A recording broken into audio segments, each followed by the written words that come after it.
but not as young as what people perceive me. And it's a little, I'm trying hard to not take it as personally as I used to, because I think I have a lot behind me to show differently. I think not being taken seriously scares me. And sometimes I see it like in my groom's face, like I'll meet the bride and, we have this great conversation. Then I meet the groom and the groom's like, a 12-year-old is going to be planning my wedding. Like, what's going on kind of thing. I think just not being taken seriously. The LA wedding market is super saturated. And super saturated with people who've been doing this for a really long time. And here comes little me with this tiny little business that is growing. And, I want it to grow fiercely and as the best to my ability. And, it's just, I want to be taken seriously. Welcome to the Amani Experience Podcast. In this podcast, you will experience wisdom, advice, and stories from creatives all over the world. Your host is Amani Roberts, who is a DJ, music producer, professor, avid book reader, and developing salsa dancer. On the show, we love to share the stories of creative professionals, especially people who've gone from the corporate life to the creative life. Once again, welcome to the Amani Experience Podcast. Welcome to episode 30 of the Amani Experience Podcast. For this episode, we have Kate Wright from Blue Door Creative. My favorite two things about this episode, besides the fact that Kate gives me a hard time for delaying her appearance on the show, but it was worth the wait, so I'm glad we waited. It's got a meaningful meaning behind it, so thank you for your patience, Kate. I owe you one.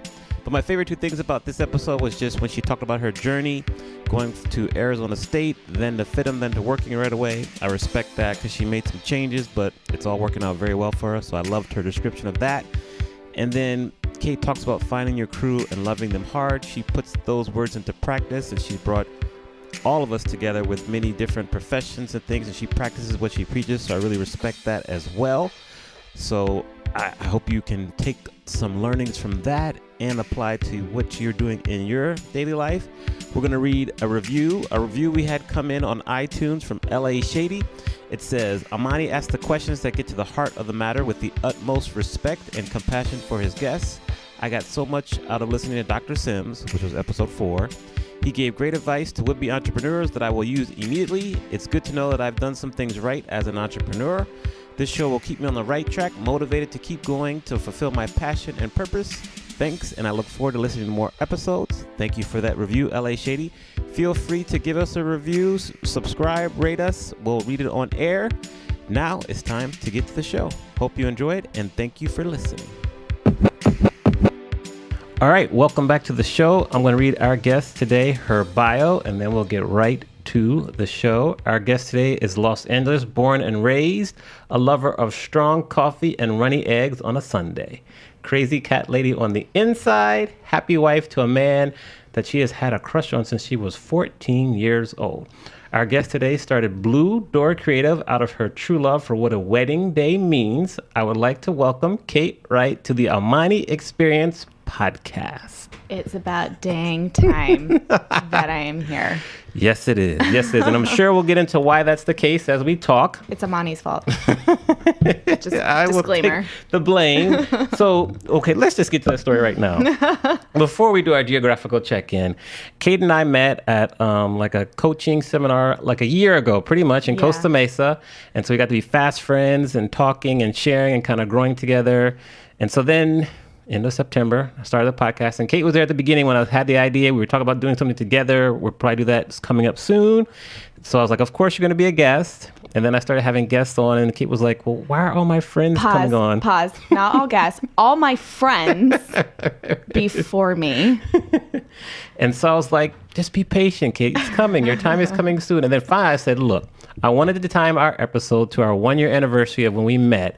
And so now we're here in mid-February, so right at about a year. By the time this is released, it'll be a year. So that is why. I'm so happy, though. We're getting this, you know. Happy Friendsversary. It's about dang time, man. Yes. So let's do our geographical check-in. So right now we're in Kate's home office, and which is located in which city?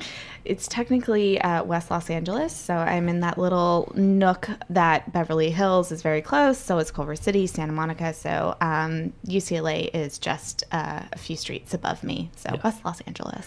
And you grew up where? Where'd you grow up? Culver City. Culver City, so LA native. LA native, born and raised. Now, have you ever left LA? I left for a year to go to ASU. Yes. And then I ended up coming back to continue school here. And then I obviously travel back to London where all my family is from. This is true. So fun fact is that you're the only American in your family. I'm the only American in my family. I'm the black sheep of my family. We don't think of it as a black sheep, but how is that the case?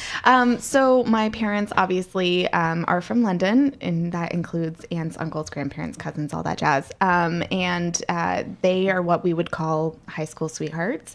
My mom ended up actually moving to New York City, where she was a nanny for a very, very wealthy family, and was able to obviously get her green card through that, because that was, you know, the time and what happened. And my dad shortly followed her out there, and they actually drove Route 66 to California. Nice.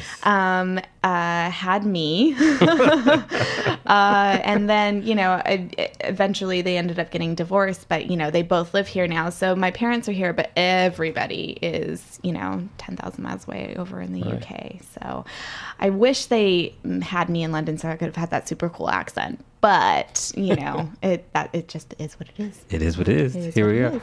We go back to Arizona State, and your focus there was interior design. Yeah. I grew up watching on a Saturday morning Trading Spaces when you, I guess neighbors would choose a room in their house and then they would be assigned an interior decorator. And I just loved like the chaos of that and just what you could do in a space to really transform it. So I got really inspired with that. It was actually something I really, really wanted to do. So when I was college shopping, my senior year of high school, the interior design program at ASU is actually the second in the nation. So I applied and I got in, which was exciting and great. Nice. You know, I come from two immigrant parents. So in their mind, a typical American college experience is 4 years, BA, football team, rah, rah, rah, dorm life, all this jazz. So it was like a dream come true for them. And so I went there and I hated it. Oh, why? First off, everyone looked like me. You know, I do come from Culver City, but there was a lot of, you know, culture in my high school. And when you go to a campus that it's a little square and kind of looks a lot like you, I missed that. I missed that kind of genuine interaction. So that was a big reason why I wasn't particularly happy. Also, the program wasn't exactly how they advertised it. It wasn't interior design. It was technically structural architecture, which like, requires a lot of math. And my brain does not work that way. No math for you. No math for me.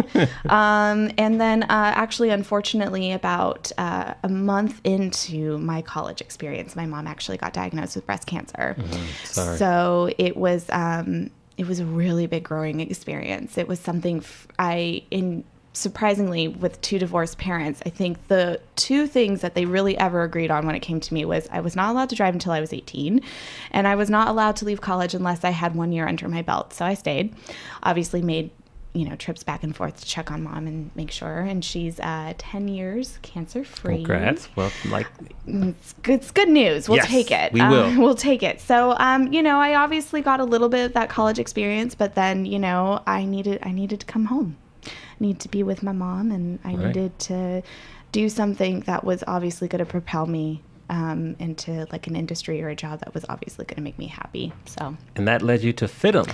Led me to FIDM. Which is a dope school. Like, it's not easy to get into FIDM either. It is not. So basically what happened is I made the decision to attend FIDM after my first semester at ASU. So I came home for the Christmas, and I applied during my Christmas break. I went I was in touch with the counselor right away, and I told her my situation, and I ended up doing a pre-interview while I was home for that month of Christmas break. And I got through, and so basically I did all of my my interviews, because I think it was like 3 or 4 phone interviews, with the dean of the program that you were interested in, 2 counselors, a professor interview as well, and then I had to do a portfolio kind of submission. Like they gave you certain projects that they had you do. So I did all of those in my dorm room at ASU and ended up shipping it over, and I got in, which was amazing. And so come July, when my second semester and basically my first year of college was over, I packed up everything, drove back to California, and I started at FIDM in August. Nice. Finished FIDM. Then we look at your experience from there. You were a bridal specialist at Oscar de la Renta, another bridal specialist at Caroline Herrera, and then a bridal consultant at JML Couture. Yeah. So before even any of that, I was actually in PR. Yes. It was an intern position, but I wasn't working intern hours. It was great. I learned to write media pitches and, plan corporate nationwide events. My main client actually was Jamba Juice. Nice. So, I oversaw when they brought on their coffee and tea program. Jamba Juice has these special blenders that are just specific to their brand. So you were able to blend your coffee and tea. And I oversaw and planned the kind of like nationwide sponsored events to kind of kick that product off for them. And then that's when I found my,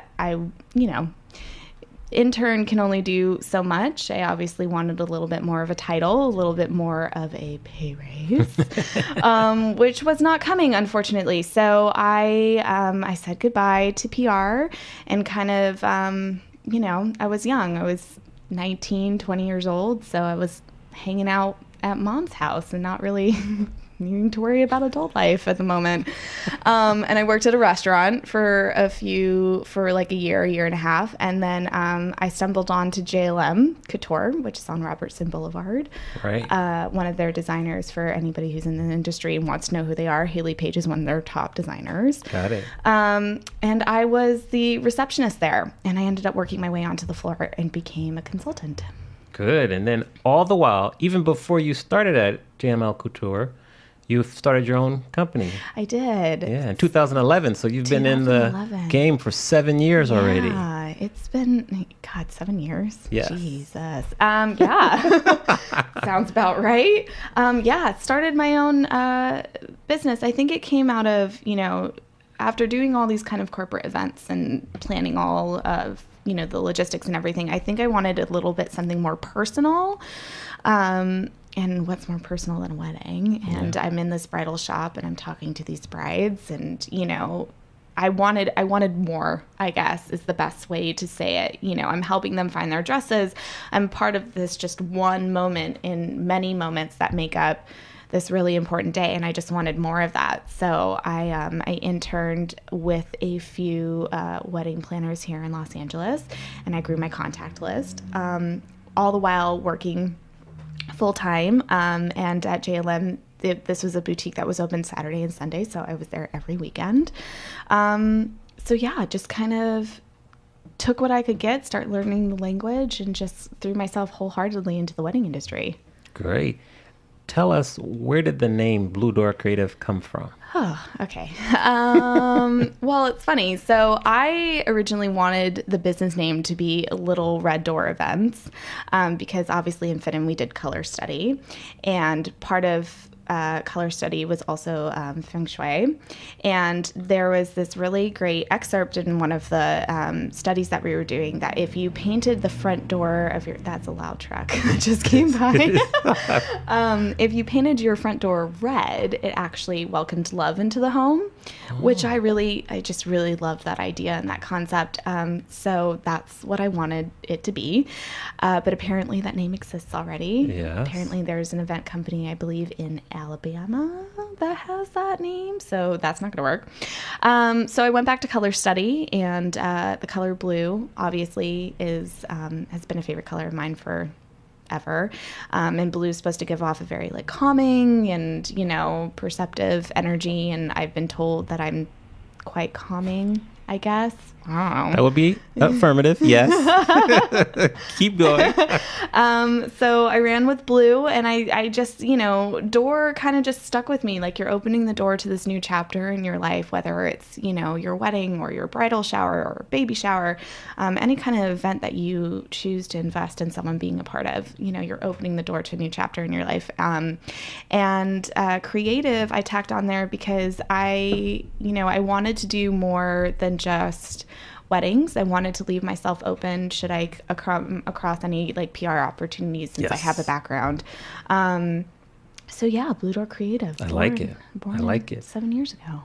All right, go back to your color study. What do you know what the color orange means? What that means, or do we need to kind of do a little research and come back to that? We might have to do a little research on that. Because orange is one of my favorite colors growing up was red. Now it's kind of transformed. I like red and orange. Yeah. So well, and you know, something that they did teach us, especially like in branding and, you know, bringing in your color study into that, is, you know, red is sometimes can be perceived as like aggressive. So, you know, it works for like gyms and everything like that, but I don't think it necessarily works for wedding planning. Okay. We don't want to be aggressive. No. Yes. Okay. And then if I recall correctly, maybe it's June of 2016 is when you decided, okay, I'm going full-time, all in with... I quit this bitch. Yeah, with Blue Door Creative. Why? Why did you decide to go full-time at that time? So it was a combination of a couple things, actually. I was again feeling like I needed more. I wanted more. I think it's pretty clear that I don't like working for other people. Not that I have anything wrong with any of the managers or bosses that I ever had in my life, but I wanted a grasp on my own schedule for one main reason. You know, when you work in retail, especially wedding-driven retail, your weekends are taken up. And I was missing out on family time and friend time, and also the opportunity to eventually grow my business. There were some big changes coming to my position where I was, and it wasn't particularly in my favor. And even though I, you know, voiced my opinion, and there was many, many, many meetings on it, we just never came to a solution that I felt 110% comfortable with. And then, ironically, through all of that, the Portofino Hotel down in Redondo Beach called me. Shelly Berry, that is her real name, called me. I've known Shelly for about 5 years now because I've done weddings there on and off on the weekends that, you know, I lied and said I was a bridesmaid to switch my weekend day. Sorry to all my managers who are listening to this. I lied.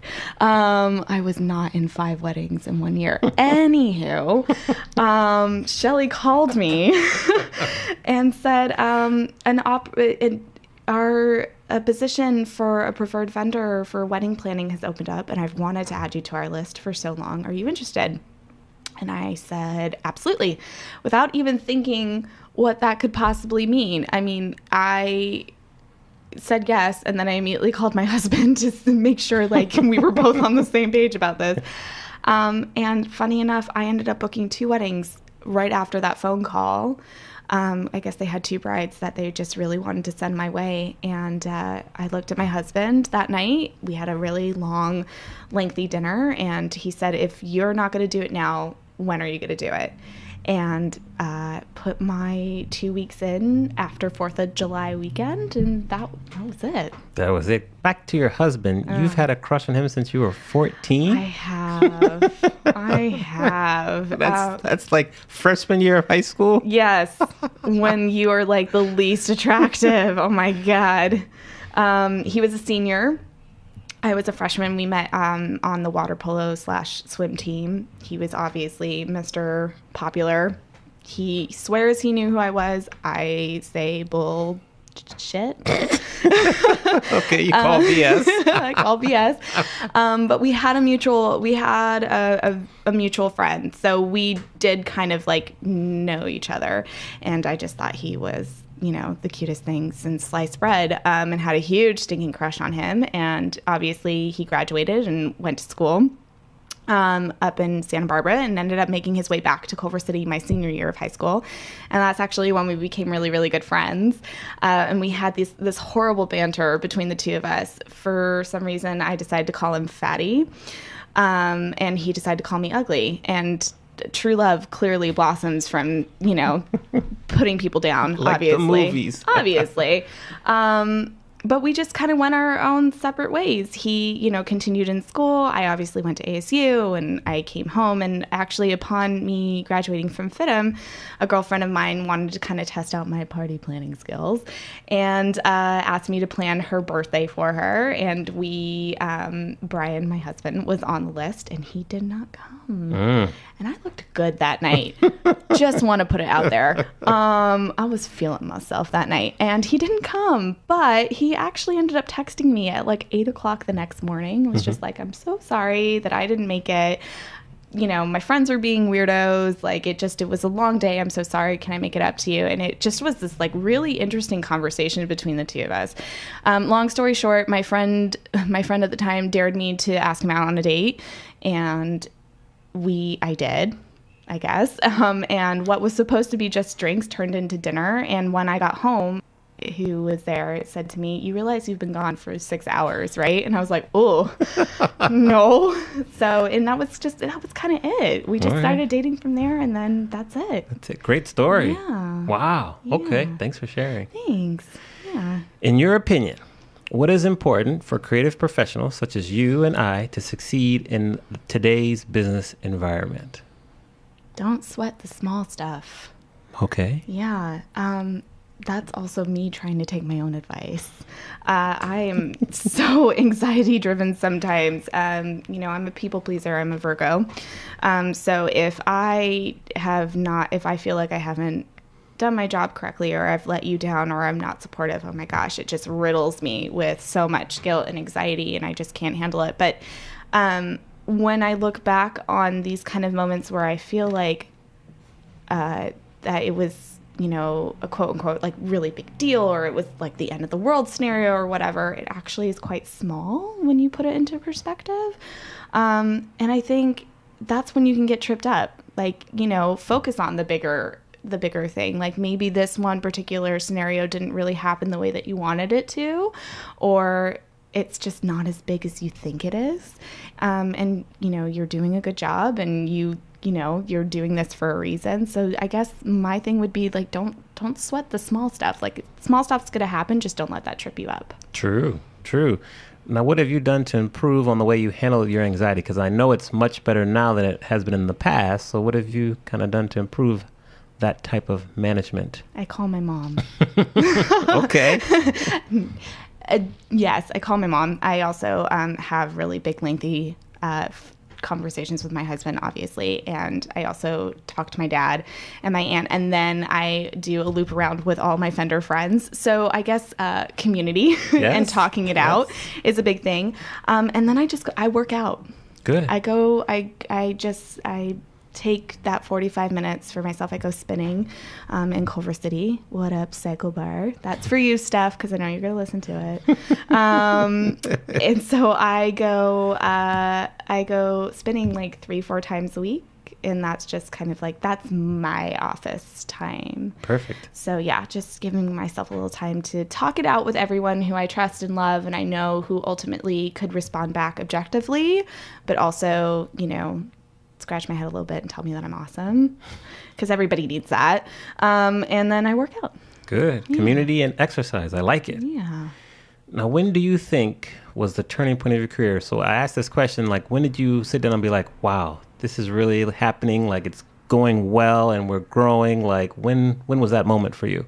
I would have to say that would have to have been like, I would think fall of last year, when I got a phone call from the Four Seasons Beverly Hills. Yes. They found me on the Knot and just had amazing things to say. It didn't sound false in any way, when you can sometimes get those phone calls and say, "You're amazing," and they've never looked at your website. But we ended up having like a 30-minute conversation And she actually asked me to come down the next day if I was available to come for a walkthrough. And I ended up spending 2 hours there with the catering director. And she asked me to be on their preferred vendor list. You know, no lists, like when I say lists, like no list of kind of like selling objectives or like a set price that I needed to put at. Like it was really me to like my business to function within their walls, within their community, and with their brides that are obviously inquiring to get married there. So that was like the fall of last year, and that was on top of having 12 weddings my first year in business for myself. Right. When your goal was how many? My goal was 15. Okay. Yeah. Right. So I remember that. I was close. You were close, and you exceeded another goal you had. We'll have to talk about that later. But there was another goal where you set, and then when we talked at the end of the year, you're like, "Oh wow, I greatly exceeded that. I didn't even realize it." So I think it was about me putting my prices up and not having anybody and not doing discounts. Right. I think, and obviously getting a really good response from that. I think that was what it was. Yeah. I don't know. I set a lot of goals for myself last year. That's good though. Goals are good. And then kind of just continuing, why do you love being like an event planner, like a creative? Why do you love what you do? Oh my gosh, because it's so much fun. Like working for yourself is probably, if that's something that you really want to do, because let's face it, it's not for everyone. And that's okay. If you can't run your own business or your brain doesn't work that way, there's nothing wrong with that. But if it does, it's probably the best gift that you can give yourself. I grew up between 2 households because my parents were divorced, but both of my parents are entrepreneurs. So I grew up watching my parents work for themselves. And obviously there's the great times, and then there's, the not so good times, because you are your own business. You are your moneymaker. But having the control of that is just awesome. And being a wedding planner on top of that, I get to meet really awesome people, not only my couples, but people who I work with, people that I get to collaborate with, people I get to be creative with. And then I just get to be creative. I get to pitch like a crazy ass idea, and like someone loves it, and it's like, great, let's do it. Like, why not? And flexibility. I don't think necessarily becoming an entrepreneur, you get freedom, which I think a lot of people confuse entrepreneurship with. Oh, you have all this free time. Actually, I have no free time because my hours look different than yours. I'm not going to work 9 to 5. I might be going to work at 9, but I'm not done until midnight or 1 o'clock in the morning. Or Right. I might start at 7 in the morning, and then maybe I'm done at 3 because my day is light.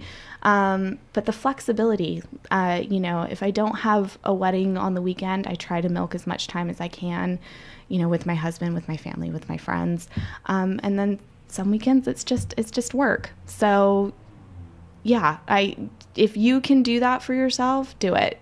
That's the best advice I could probably ever give a person. Yeah. I agree 100%. Yeah. Now, when you were growing up and you saw your parents go through the good times and the bad times, like what kind of lessons did you learn from them that you've applied to your business currently? Communication, for sure. My dad runs a pretty large company, so he has employees, and sometimes it would come down to scheduling conflicts. Like, his one guy's not available because he decided to schedule a dentist appointment at 8 o'clock on a Tuesday morning when we're like knee deep in this really big project. Or with my mom does daycare in her home. So she's opening her home to, strangers and taking care of little humans, which is terrifying and such a huge sense of responsibility. So communication is what I learned, setting those boundaries, knowing that with the good comes the bad and vice versa. And I would just say probably coming down to communication, like communicating your needs, validating the needs of others, and then obviously working towards like a solution or coming up with a plan. Good. Yeah. And then on the flip side, what is something that scares you? Oh Lord, not being taken seriously. Okay, good answer. Yeah. Tell us why that comes to mind. Because I don't know if y'all have looked at my face, but I got a baby face. I've been accused of being a 12-year-old, which means I can't drive. So it's just bizarre. I've had multiple scenarios where people have just really thought I was a lot younger than what I am. I guess I would still consider myself a spring chicken. I'm still quite young. You're very young. Yes, that's a fact. But not as young as what people perceive me. And it's a little, I'm trying hard to not take it as personally as I used to, because I think I have a lot behind me to show differently. But I think not being taken seriously scares me. And sometimes I see it like in my groom's face, like I'll meet the bride and, we have this great conversation. Then I meet the groom. The groom's like, a 12-year-old is going to be planning my wedding. Like, what's going on kind of thing.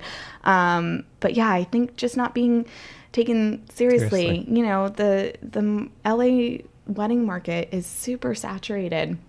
And super saturated with people who've been doing this for a really long time. And here comes little me with this tiny little business that is growing. And, I want it to grow fiercely and it's the best to my ability. And, it's just, I want to be taken seriously. I agree. So when you do see that groom that looks at you and is like, oh, this could be my baby sister, like, what do you do quickly to let them know that you mean business and you know what you're talking about? I try my best to be, my true authentic self. So if I get extremely comfortable with you, I often am extremely sarcastic. I think we've noticed.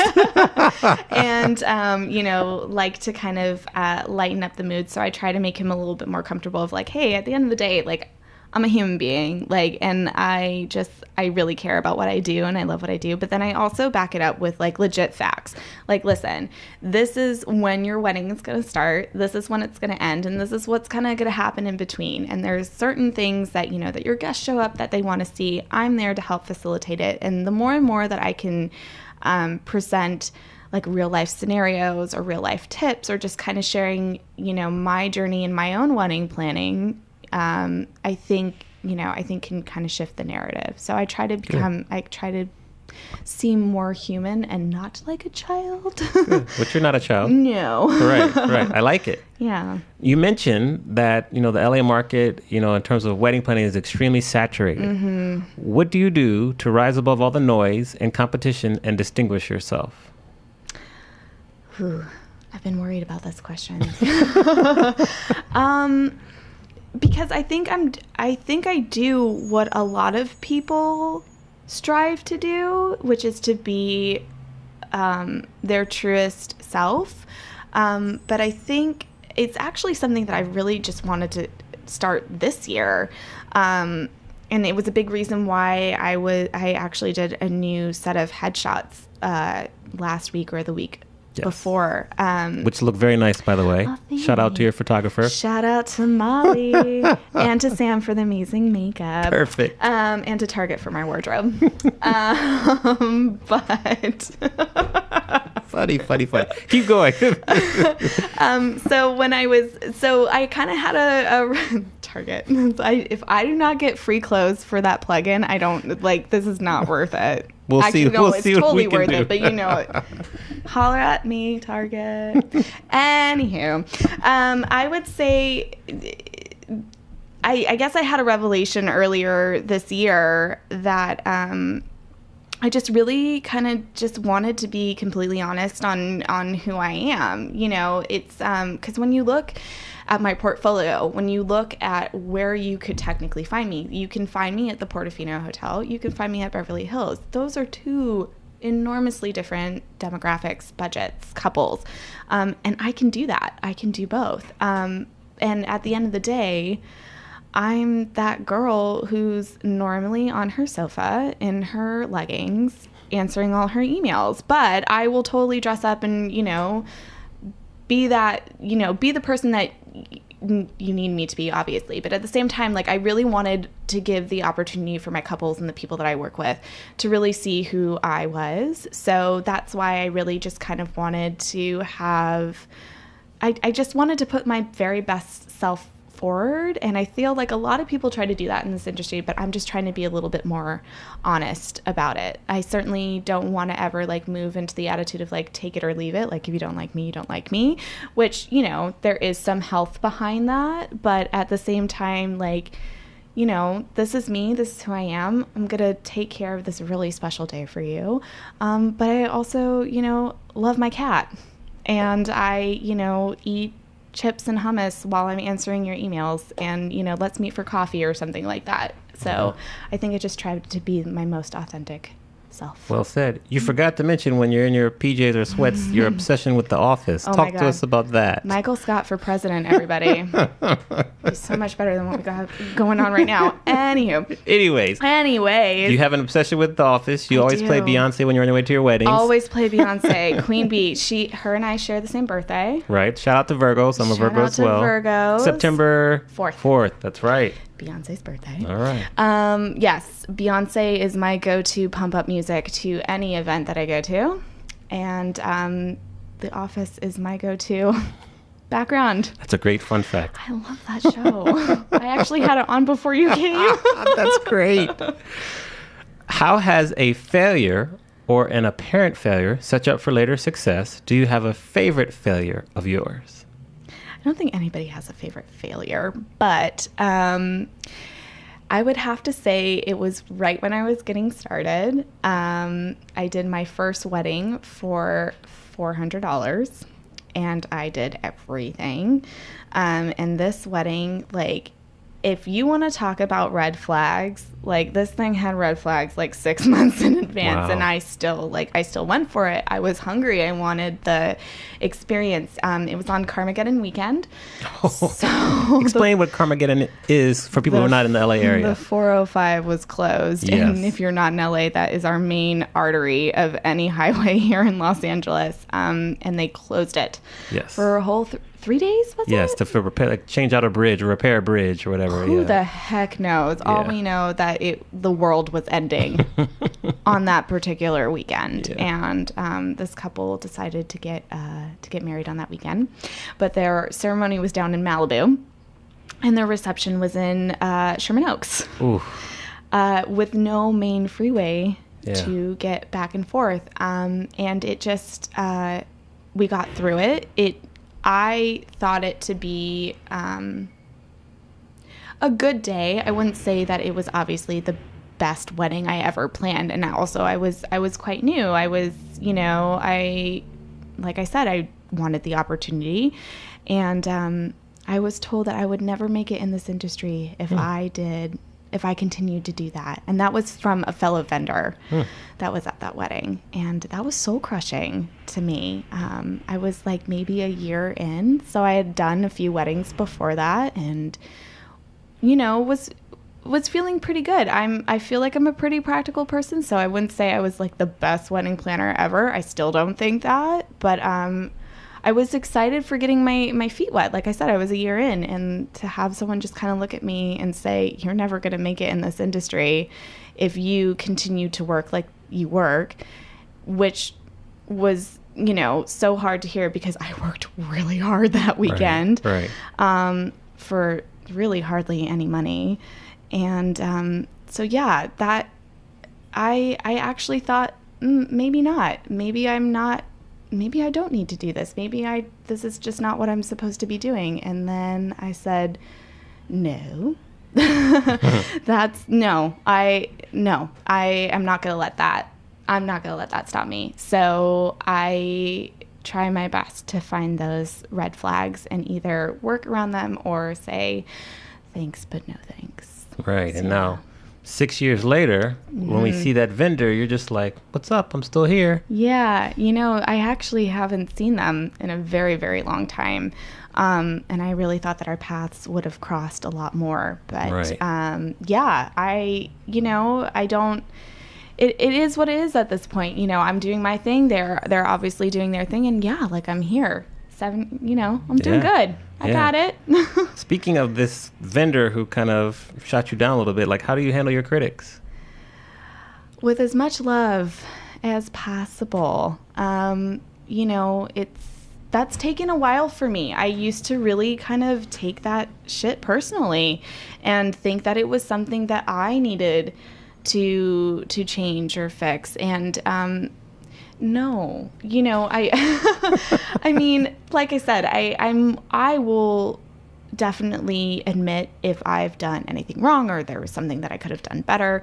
But I think I've really kind of found my voice lately. And I think that all really kind of started when I said goodbye to corporate and really actually had the opportunity to have my voice back, because I wasn't working for someone. I didn't have to report to someone. I report to myself now. Right. And if I'm not in tune with myself, then what am I doing, kind of thing. So, yeah, I try to handle them with as much love as possible and try not to take it personally, and just absorb the situation, see where maybe I could have done something a little bit differently, and just grow from there. Just grow. I like it. Just grow. Tell us about the darkest time in your life, how you got through that, and what did you learn from that experience? Well, so one of the darkest times, which we already talked about, was my mom getting sick. But I think, and, obviously there was a lot of, solutions coming out of that. I got myself back into school. I came home, all that jazz. But I think the most recent darkest experience for me was last January. My grandmother passed away. Sorry to hear that. Thank you. And she, everyone's in London. So and it happened so quickly. We got a phone call on Sunday from my mom's sister just saying that she had taken a turn from the worst. It seemed touch and go, to prepare ourselves. And then I think at like 4:00 in the morning on the Monday, my mom called me just saying that she needed to get a flight. So I drove to my mom's house and was on the phone with the airlines to get her a ticket. Within like an hour of me being there, my mom had a flight booked. I was packing her suitcase, and she was on a plane. And then sure enough, I was on a plane the very next day. And what was crazy is that the day that I was leaving, I had 3 meetings back to back to back with new brides, like brides that had just booked me for 2017 weddings. And I, had to write this email that I've never, or these words that I have never written before, especially as a business owner, like, hey, can't wait to meet you. I'm not going to make it to our meeting, kind of thing. And, fortunately, they were all so loving and understanding, which is like what anybody can hope for in that kind of situation. So, and the thing is, in London, when someone passes away, we do things very slowly. We kind of have like a set of traditions, like they stay, at the undertaker's for X amount of days, and then they actually come home. So we normally have like the casket at home, and we sit almost like what would be equivalent to a Shiva. So we kind of leave the door open, family and friends come filtering in, and we just normally like eat and drink a shit ton of tea, because that's the only way that we know how to solve our problems is making tea. I have tea right here. Exactly. And so I was actually in London for a month, the whole month of January, because of just how this process was. And that was the thing. It was my first month of business on my own, and I was in another country. So I, to get through it, I set my alarm, and I was, London's 8 hours ahead of West Coast. So I was setting my alarm to get up, to start answering emails, to start any planning processes. And I basically worked abroad for a month last year. And what did this experience teach you? Not to sweat the small stuff. Okay, that's a common theme for our discussion. It's a common theme. I panicked. I'm letting these people, these 3 particular couples have put a lot of trust in me. They've signed a contract. They need me there, and I left on the day of our meeting. But I couldn't worry about it. And something that Brian, my husband, would always say to me, like, it's a good thing that you're worrying about it. That that makes you human. That makes you good at what you do. But also, like, not worrying about it and focusing on like what you need to focus on also makes you human and good at what you do, and they're going to see that anyway. So it was, initially I was very, very panicked, like, oh my gosh, what if they just don't want me as their wedding planner anymore? I'm not there for their first meeting. And then I was like, you know what? They said it's all good. They said, be safe, travel safe. We'll let you know if we need anything. Let us know when you're home, kind of thing. And that was kind of, that was it. So I guess it was to learn not to sweat the small stuff. Speaking of my husband, he's just walked in the door. He's here. He'll hang out in the living room or in the bedroom. Cool. Yeah. Who was the most influential person for you growing up? Dang. Shout out to the adults in my life. I have 4 main adults in my life who just are like my rocks. It's my mom, who is my person. I just love her. Hi, babe. And my mom's best friend, who is like my aunt. She is just this rock star and another voice of reason that I always come to. She can be a little bit emotionally detached from like my parents, because obviously like my parents are, you know, my parents. I can do no wrong most of the time. My dad is another one, and then my stepmom. So I have this like core group of 4 adults that just really just had my back through nothing, like everything. And they just, you know, they were all on board about me starting my own business. They were all on board about how I do things. Like if there's something that I don't know if I'm doing correctly, I normally call all 4 of them. And also I'm talking to Brian simultaneously. So yeah, like shout out to my mom, my Aunt Shelley, my dad, and my stepmom. Well done. Nice community you have built here. Yeah. Now we're going to go back to 21-year-old Kate. Oh, Jesus. I believe you're here in L.A. I'm here in LA and I'm working in a restaurant. Working in a restaurant. We're going to give her some advice. What advice would we give her? Don't sweat the small stuff. 3 for 3. Yeah, don't sweat the small stuff. Dump the loser that you're with. Okay. Because that just didn't help anybody. So dump the loser that you're with, and don't sweat the small stuff, kid. Like you're doing just fine. Like I know that you want more. I know that you want to be planning these like amazing weddings, but you know it's gonna happen. And patience is key. And just don't sweat that small stuff. Right. Like you got it. Great advice. Thanks.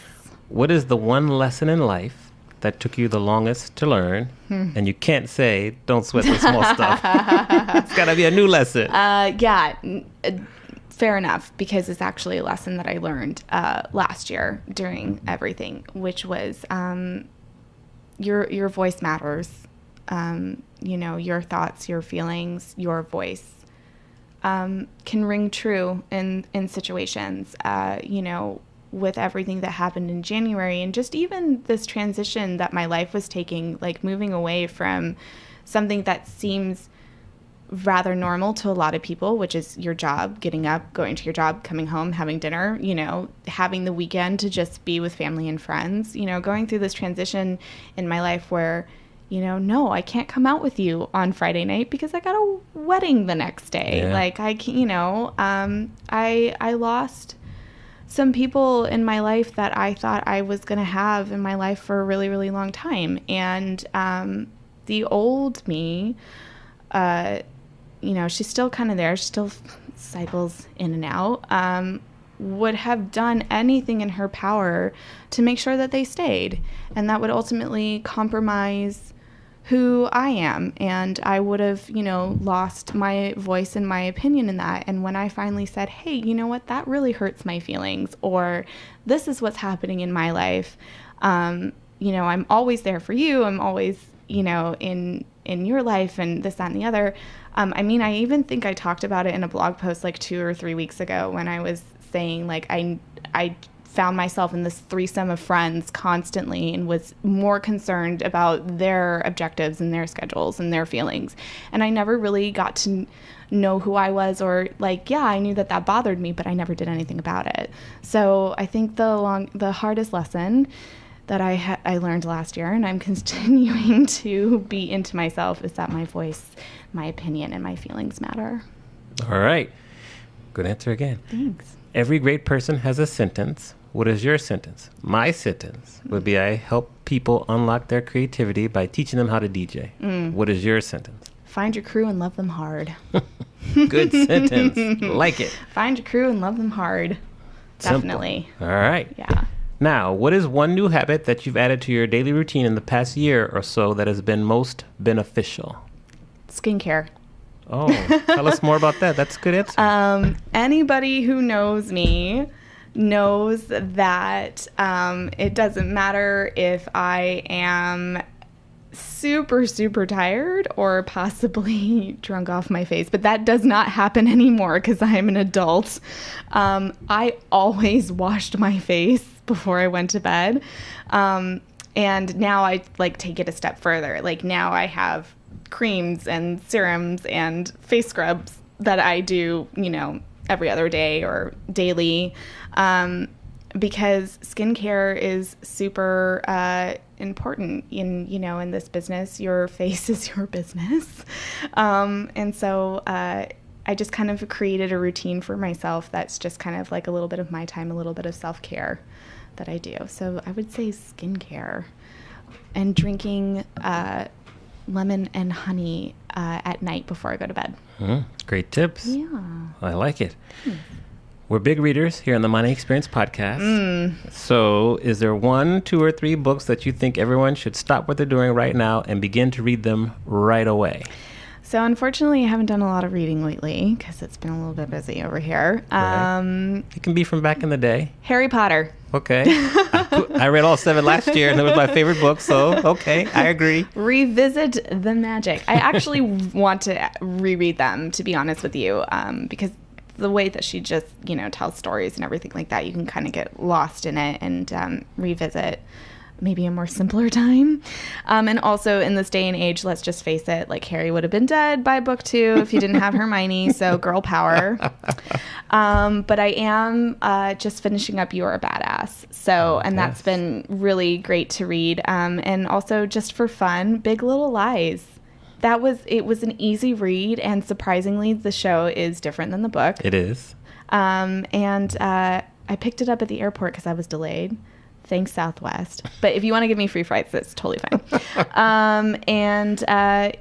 So 2018 resolution, read more books. All right, we got some good recommendations for it. I think the book Big Little Lie was better than the show. I agree. Yes, that's my opinion. I agree. I think the casting was great. I think they hit the nail on the head with the characters. But I actually preferred how the book panned out versus the show. Yes. Not gonna lie, super excited that they have a season 2 coming up, and Meryl Streep's gonna be in it. Like, hi. I wonder what they're gonna add, because the book pretty much ended when the show ended. I know. So is it like character development? Because like I'm all for that, but like really, where is this gonna go? Like, is it actually gonna do what? Like, are they going to play out like what happens in the book? I have no idea. Yeah. Well, we're gonna find out pretty soon. So stay tuned. What up, HBO? If you want to give us free subscription, you can do that too.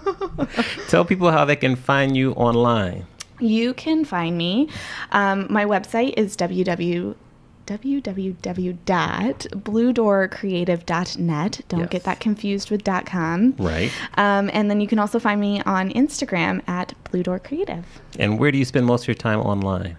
Instagram. IG stories. Yeah. I do think, mention your Pinterest too, because you have some really nice boards on Pinterest. So tell people how to find you on Pinterest, because you're doing good stuff over there as well. I'm trying.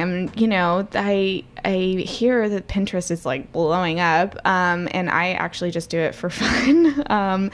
But you can find me at that little @ sign. Yes. Kate Blue Door. There you go. Pinterest. On Pinterest. We'll add those links to the show notes. We're about to finish the interview, so I just want to say thank you very much for the interview. Thank you for having me. I know it took a little longer than expected, but it was worth the wait. I do, have to compliment you, like, especially you do a great job of building community around you. Thank you. And like you got a lot of our peers that really look up to you and look to you for advice. So keep that going, Thank you. And I love how you say love your crew hard. That's very true, and you practice that. So I'm just so happy to see your business grow. Keep it grow. I can't wait till we work some events together. Oh my goodness! It's going to happen soon. It's going to happen. Yes. So and then you're not going to be able to get rid of me, and then you're going to be like, what happened? That's fine. We're in it together. So as we have our guests leave, I'd love for them to kind of share any last minute words of wisdom or advice. So we'll kind of let you close off the show, and just thanks again. Take us home. Thank you. I think I want to take a moment just to say thank you to these incredible people that I've had in my life. You and Carissa and Sam and Molly and Hannah Quintana, who's moving. Oh, no. And my sweet friend Sylvine, who does the most amazing wedding gowns, and my friend Sarah, who goes back with me at Carolina Herrera, and I've watched her own business grow, and just down to my girlfriends, to Katie and Nadine and Brittany and my family. They just there's something to be said to give back. So just love your people, do it in the smallest way possible, but just always have them know that what they contribute to you makes you a big person, of a big part of who you are. And I would have to say, going through what I went through last year, where I really cleared out this stuff that wasn't feeding me, that wasn't giving me any kind of joy. I really learned who those people are, and it's just been amazing. 2017 was kind of crappy, but also pretty cool at the same time. So I'm excited to see what 2018 brings. So, yeah. Me too. It's going to be great. It's going to be good. All right. Well, thanks. We'll see you again real soon. Sounds good. All right. Thanks, guys. Thank you for listening to the Amani Experience podcast. You can check out the show notes on amaniexperience.com/podcast. Please remember to leave us a review on the platform you are listening on, and share this podcast with anyone who you feel would benefit from listening. See you soon on our next episode. All right, you try. Check 1, 2. Dedicated to my friend Dargo. Because if he doesn't get a shout out, he's not going to listen.